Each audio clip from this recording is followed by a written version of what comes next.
तो उसने जाके कहा महाराज जी भगत जी आए हैं और यूं कहे दीक्षा मिल जाएगी। कहा बेटा बोला। तब उसने क्या बोली, कहा जा नाम देंगे आपको। सेठ जी जाकर बैठ गया पास में, कहने लगा भाई सुन ले लाला जी। परमात्मा बोले देखो सेठ जी आप हो इन देवताओं के गणे पुजारी और परमात्मा का नाम लेने के बाद आन उपासना नहीं करनी होगी। वो कहते 100 वर्ष सतगुरु की पूजा, एक दिन आन उपासी और वो अपराधी आत्मा फिर पड़े काल की फांसी। 100 वर्ष गुरु की अनुसार साधना कर ली, सतगुरु के अनुसार, एक दिन भी आन उपासना कर ली ना किसी देवी देवता की, पिछली सारा भट्ठा बैठ जाएगा तेरा।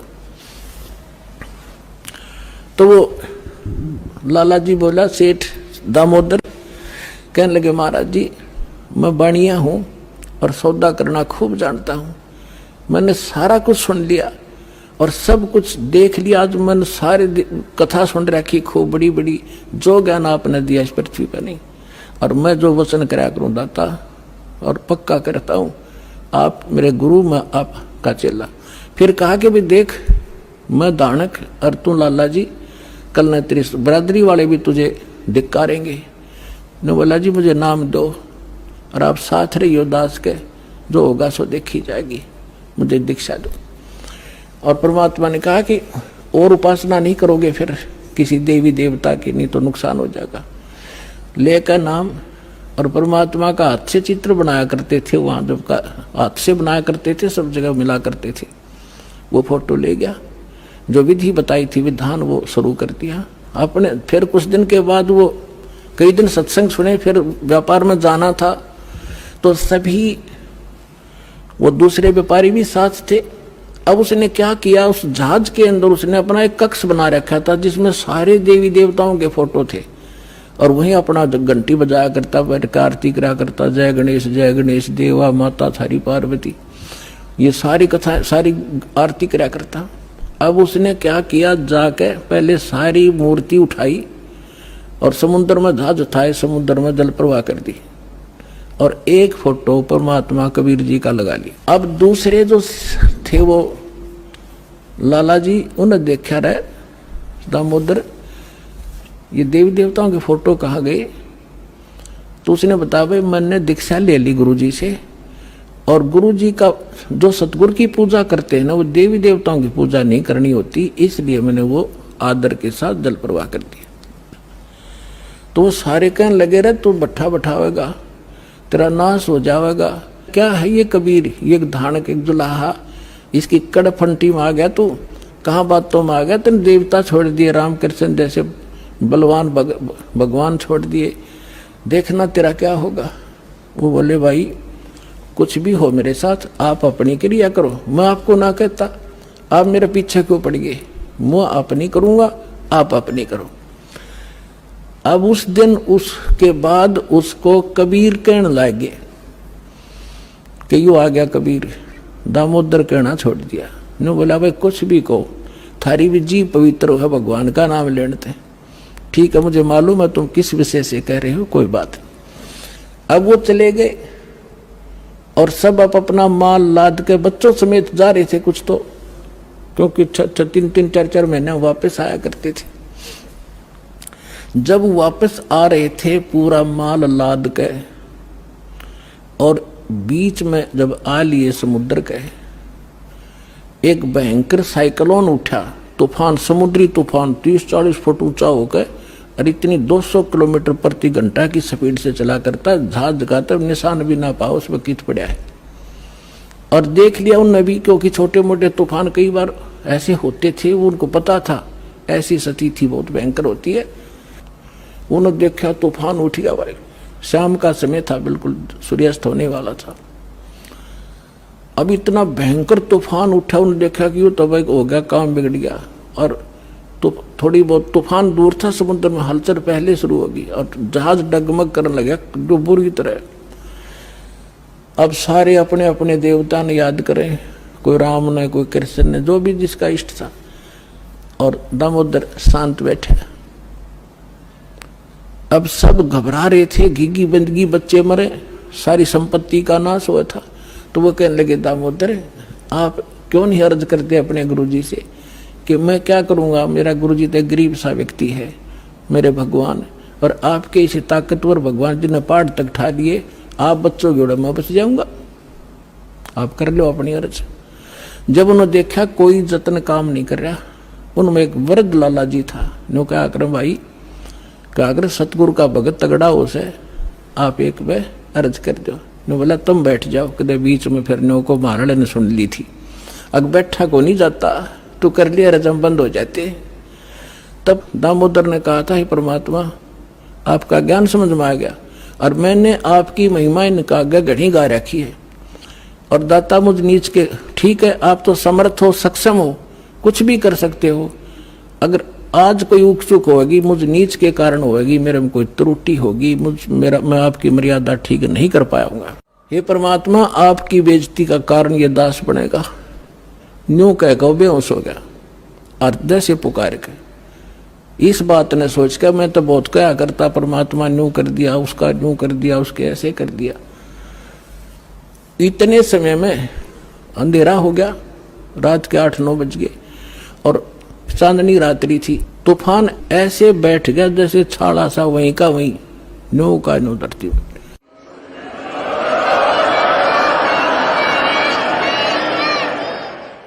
और समुद्र के जल में जरा सी भी हलचल नहीं। अब उस दामोदर को पानी के छींटे छाटे मार के मुंह पे होश में ले आए। तब उन्होंने कहा कि भाई दामोदर हमसे बड़ी घनी गलती हुई, हमने आपके गुरुदेव की बेइज्जती करी, हम कति नीच प्राणी हैं। और उन्होंने संकल्प कराया था कि यदि आज जान बच गई, हमारे भगवान तो फेल हो लिए, जब आज ये तूफान रुक गया, हमारी जान बच गई, दामोदर हम तेरे साथ चलाएंगे, नाम लेंगे उस परमात्मा का।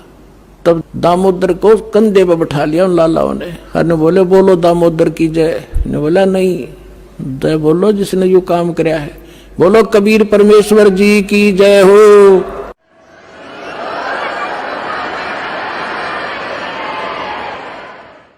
अब उधर से परमात्मा उसी दिन रात्रि में सत्संग कर रहे थे 7-8 बजे सी, और सर्दियों का मौसम था। अब कुछ भक्त सामने आसपास बैठे थे, एकदम परमात्मा ने क्या किया, ऐसे मुंह पर कर नो हाथ फेर कर ऐसे झटका दिया, आसपास के बैठे भक्तां के छींटे लगे। उन्होंने सोचा भाई पसीने कैसे आगे सर्दी में, गुरुजी आपका पसीने आगे? तो प्रभु बोले ना भाई पसीने को नहीं आए। और क्या था, ये पानी कहाँ से आ गया? कि मेरे भगत का जहाज डूबा था, दामोदर सेठ नहीं था, भी नाम लेके गया था, हाँ जी, उसका जहाज डूबा था भाई, अब वो उसने बचा कर आया हूं। अब वो भगत सोच रहे थे अब भाई, अब क्योंकि हम भक्ति अवश्य करते हैं लेकिन विश्वास दृढ़ नहीं होता, और परमात्मा कहते हैं कहा हो तो हरि नाम से, जब मन में नहीं विश्वास, बिना विश्वास के जो भक्ति करते हैं वो सफल नहीं होते। तो वो कच्चे से थे और मन में उनका न्यू थी, ऐसे ही शब्द गा रहे थे, ज्ञान सुना रहे थे, पसीने आगे होंगे, हमारे सामने बैठे और वहां कैसे समुद्र में जहाज बचा के आए हैं। वो तो बात कही आई हुई। अब वहां से जब वो चलकर आए सेठ, 1-2 दिन और लग गया उन्होंने। उस दिन फिर सत्संग हो रहा था। वो पहले अपने घर गया, घर जाकर पता चला कि मेरी धर्मपत्नी भी उड़े जा रही है, सत्संग में गई हुई है। और सारे वो सेठ ने बोले पीछे घर जावांगे, और सारे बच्चा ने साथ ले रहे, पहले अब परमात्मा का उपदेश लेंगे जब घर बढ़ाएंगे, अब हमारा बाकी आज का जीवन, आज के बाद का जीवन उनका ही हमारा। और सारे वहां चलेंगे, सीधे वहां 15-20 लाला जी उनका परिवार है।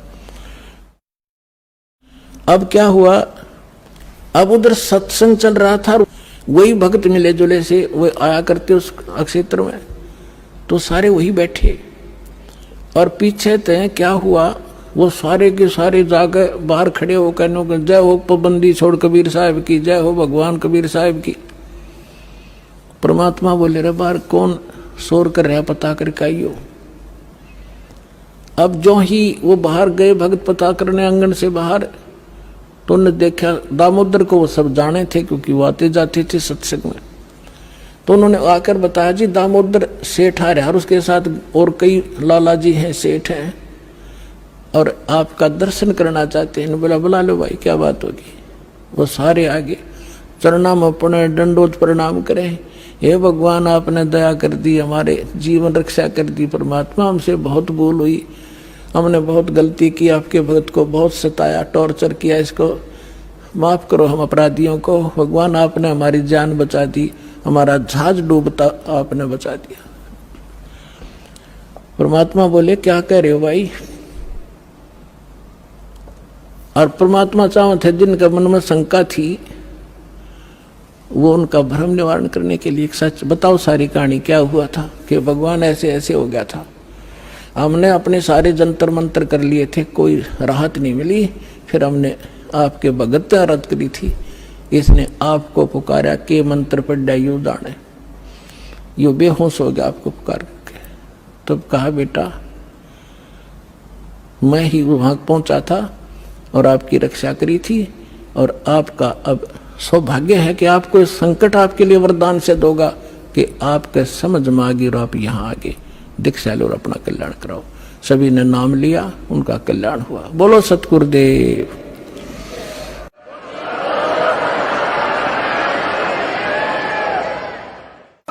दामोदर सेठ के हुए थे अकाज, अर्ज करी डूबता देखे जहाज। दामोदर सेठ के हुए थे अकाज, अर्ज करी डूबता देखे जहाज।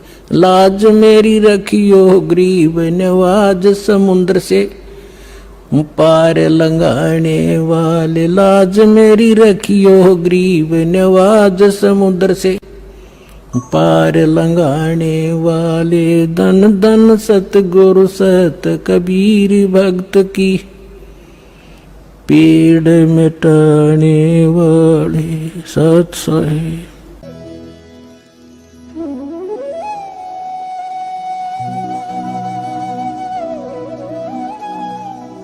अगर आप ये वीडियो YouTube पर देख रहे हैं तो हमारे चैनल को सब्सक्राइब करें और बेल आइकन को दबाना ना भूलें। अगर आप Facebook पर ये वीडियो देख रहे हैं तो हमारे पेज को लाइक करें।